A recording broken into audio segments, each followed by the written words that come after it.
రాఖీ పండుగ వేళ తెలంగాణ రాజకీయాల్లో ఆసక్తికర పరిణామం చోటు చేసుకుంది. ముఖ్యమంత్రి రేవంత్ రెడ్డి మంత్రి కొండా సురేఖ రాఖీ కట్టారు. మంత్రి సీతక్కతో కలిసి సీఎం రేవంత్ నివాసానికి వెళ్లిన సురేఖ రాఖీ కట్టి శుభాకాంక్షలు తెలిపారు. అయితే పార్టీల వివాదం తర్వాత తొలిసారిగా సీఎంను సురేఖ కలవడం ఇప్పుడు చర్చనీయాంశంగా మారింది. మరోవైపు పండుగకు ముందే కొండా సురేఖ చుట్టూ వివాదాలు ముసురుకున్నాయి. ఆమెను బర్తరఫ్ చేయాలంటూ ఎమ్మెల్యేలు ఎమ్మెల్సీలు డిమాండ్లు తెరపైకి వచ్చాయి. సురేఖ వ్యవహారంతో పార్టీ ప్రభుత్వానికి ఇమేజ్ డ్యామేజ్ అవుతుందన్న అభిప్రాయాలు కూడా వ్యక్తమవుతున్నాయి.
రాఖీ పండుగ వేళ తెలంగాణ రాజకీయాల్లో ఆసక్తికర పరిణామం చోటు చేసుకుంది.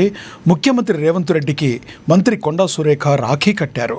మంత్రి సీతక్కతో కలిసి సీఎం రేవంత్ నివాసానికి వెళ్లిన సురేఖ రాఖీ కట్టి శుభాకాంక్షలు తెలిపారు.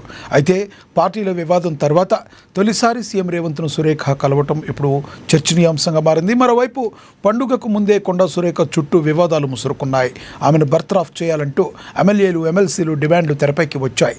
సురేఖ వ్యవహారంతో పార్టీ ప్రభుత్వానికి ఇమేజ్ డ్యామేజ్ అవుతుందన్న అభిప్రాయాలు కూడా వ్యక్తమయ్యాయి.